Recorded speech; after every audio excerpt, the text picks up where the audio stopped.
mimpi timnas Indonesia ke Piala Dunia kembali terbuka lebar setelah Ole Romaini resmi dikenalkan. Persaingan ketat di grup C memaksa skuad Garuda Nusantara nggak boleh menyia-nyiakan 1 poin pun. Ini juga menjadi ajang pembuktian Patrick Kluivert yang kemampuannya banyak diragukan para pelatih di grup C. Anak asuh Kluivert ini ditargetkan bisa mengincar 3 poin penuh di laga kontra Australia dan Bahrain pada bulan Maret mendatang. Skuad Garuda juga akan mengoleksi 12 poin yang membuat mereka berpeluang lolos dengan menempati peringkat kedua. Ya, seperti kita tahu, PSSI masih mengupayakan segala cara untuk memproses pemain keturunan untuk membela Indonesia, entah itu di bulan Maret atau Juni mendatang. Dan setelah Ole Romaini, masih ada nama-nama macam Hairo atau kemungkinan Emil Audero, Maurizio Stra hingga Meliano Jonathans. Ya, bisa dibilang dari nama-nama tadi, Hairo adalah yang peluangnya paling besar. Bisa dinaturalisasi dalam waktu dekat, mengingat berkasnya sudah masuk dan tinggal dilengkapi. Walaupun juga pastinya itu nggak gampang ya, mengingat waktu yang terus berjalan. Nah, melihat situasi yang ada, Hairo sendiri dikabarkan cukup santai dan percaya kalau semuanya bakal bisa clear tepat waktu. Nggak terasa kalau kini hampir memasuki pertengahan bulan Februari 2025 nih, di mana artinya kurang lebih 1 bulan lagi Indonesia akan melanjutkan perjuangan untuk lolos ke Piala Dunia 2026.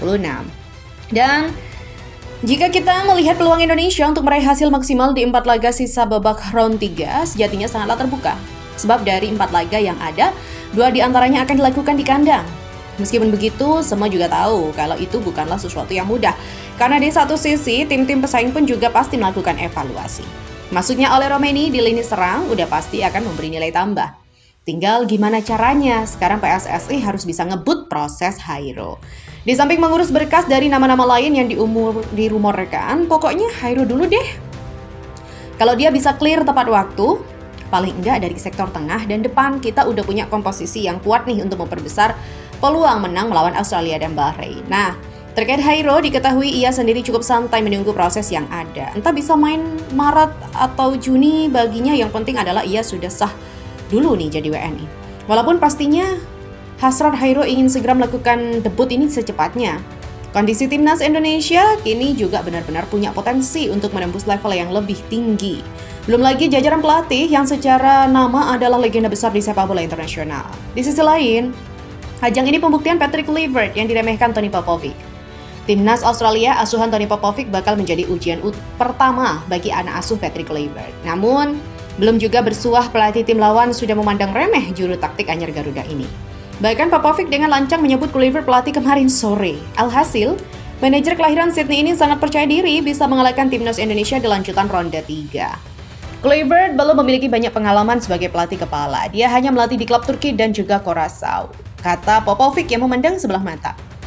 Dan komentar songong pelatih berusia 51 tahun ini dinilai hanya untuk menutupi rasa takut. Pasalnya, Popovic pernah punya pengalaman pahit saat menghadapi Kluivert sebagai pemain. Beberapa tahun yang lalu, Kluivert selalu bisa mengalahkan Popovic yang memperkuat Crystal Palace. Alhasil hanya tinggal menunggu waktu, Kluivert bisa mempermalukan Popovic sebagai pelatih. Apalagi Kluivert bertekad membawa pasukan merah putih mencuri poin atas Australia. Juru taktik kelahiran Amsterdam ini ingin memberi 2 kemenangan manis di awal kiprahnya. Harapannya tentu kita bisa dapat 6 poin dengan 2 kemenangan sempurna. Jika skenario ini sukses, skuad Garuda bakal naik 10 peringkat di FIFA dan memperoleh 26,7 poin. Itu artinya Indonesia berpotensi bisa berada di ranking 117 dunia. Namun, misi ini nggak mudah lantaran skuad Ganguru dinilai lebih diuntungkan. Pasalnya Harry Salter dan Kusini Yangi sudah pulih, dan Australia bakal tampil penuh di hadapan ribuan supporter mereka. Selain itu, Australia juga sedang dalam performa terbaiknya. Skuad Kanguru nggak terkalahkan dalam 3 pertandingan berturut-turut. Ya, nggak heran, Popovic menyebut mengalahkan Indonesia bukan sesuatu yang sulit. Kami berada di posisi yang bagus, kami perlu fokus yang tinggi. Mimpi yang kami miliki untuk lolos secara otomatis dapat kami wujudkan dengan sangat mudah. Persiapan matang demi balasan. Kans dendam melawan Bahrain setelah menghadapi Australia. Timnas Indonesia akan menjamu Bahrain di tanggal 25 Maret. Laga ini wajib dimenangkan oleh anak asuh Patrick Kluivert demi menjaga asa lolos ke Piala Dunia.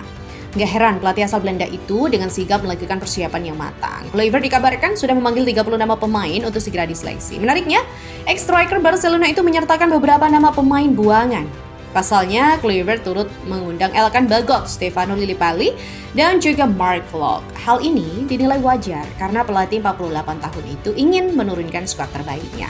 Apalagi duel panas ini akan menjadi ajang balas dendam bagi Rizky Ridho dan kawan-kawan.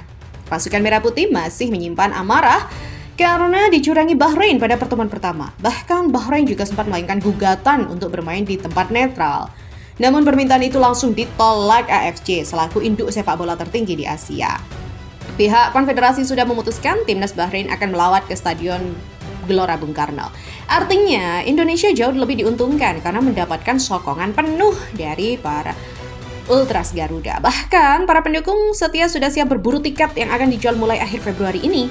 Dan berbekal dukungan yang besar, Indonesia diyakini bisa meruntuhkan mental para pemain. Apalagi anak asuh Dragan Talayik itu dirugikan dan merasa dipermainkan oleh AFC. Pasalnya federasi tertinggi sepak bola Asia ini malah memberikan jadwal bermainnya lebih malam. Media Irak, yakni Irak Football Podcast, bahkan menyebut tim Mutiara Teluk sebagai pengecut. Benar-benar lelucon ya, Bahrain tidak pantas mengunjungi Indonesia dan disambut oleh negara dan orang-orang yang begitu cantik. Kerugian bagi mereka, tulis Irak Football Podcast. 3 poin tentunya menjadi harga mati untuk pasukan Garuda. Bagaimana tidak, anak asuh Patrick Kluivert akan mendapatkan tambahan poin sangat besar, yakni 16,89 angka. Itu artinya Indonesia akan mengoleksi 12 poin dan diprediksi duduk di peringkat kedua grup C. Dengan catatan, Indonesia bisa mengalahkan Australia di pertandingan sebelumnya. Selain itu, Arab Saudi dan Bahrain harus gagal memperoleh 6 poin di 2 pertandingan. Hasil ini tidak mengganggu posisi skuad Garuda, meskipun Australia menang atas tim Tiongkok. Kalahkan timnas Tiongkok, ya perjuangan timnas Indonesia demi meraih tiket lolos Piala Dunia 2026 tak berhenti di bulan Maret. Jadwal berat sudah menanti anak asuh Patrick Kluivert di bulan Juni melawan Tiongkok. Laga ini diprediksi akan menjadi momentum kebangkitan untuk pasukan Merah Putih. Alasannya, tim Naga sedang berada dalam kondisi pincang karena berpotensi ditinggal pemain naturalisasi. Fernando ngambek setelah kompensasinya tidak dibayarkan oleh klub Shandong Taisang. Wah. Menurut kabar yang berseliweran, beban gaji naturalisasi asal Brazil itu mencapai 2 juta euro. Bahkan dirinya mengancam bakal pensiun dari timnas kalau keinginannya tidak dikabulkan. Sementara Branko Ivankovic malah meremehkan kekuatan timnas Indonesia. Dalam konsep tradisional setiap orang, kekuatan timnas Indonesia tidak setingkat Cina. Tampaknya kekuatan lebih buruk dari tim Cina, ungkap pelatih asal Kroasia ini. Di sisi lain, Patrick Kluivert bisa memanfaatkan kesempatan ini untuk menyumpal mulut besar Ivankovic. Ex-pelatih timnas Kurasaw ini punya misi balas dendam. Usai ditumbangkan di pertemuan pertama, Kluivert bisa mengambil pelajaran dari kekalahan dan tidak melakukan eksperimen ekstrim. Sang pelatih bisa mengambil formasi aman menurunkan pilar-pilar penting sebagai starting line up. Kesalahan besar di era Shin Tae-yong yang tidak menurunkan pemain inti tidak boleh terulang lagi.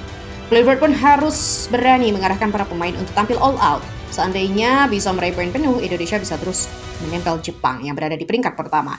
Skuad Garuda berhak menempati peringkat kedua dengan perolehan 15 poin. Jalan Indonesia menuju Piala Dunia 2026 hampir bisa dipastikan di titik ini. Apalagi, tim Samurai Biru bisa mengalahkan atau menahan imbang Australia di pertandingan lain. Mati-matian menahan kekuatan timnas Jepang. Timnas Indonesia harus menutupi kekuatan Jepang. Ya, timnas Indonesia harus menutupi kualifikasi ronde ketiga dengan pertandingan penuh tekanan. Pasalnya, para Celino Ferdinand dan kolega harus kembali berhadapan dengan Jepang yang sedang superior.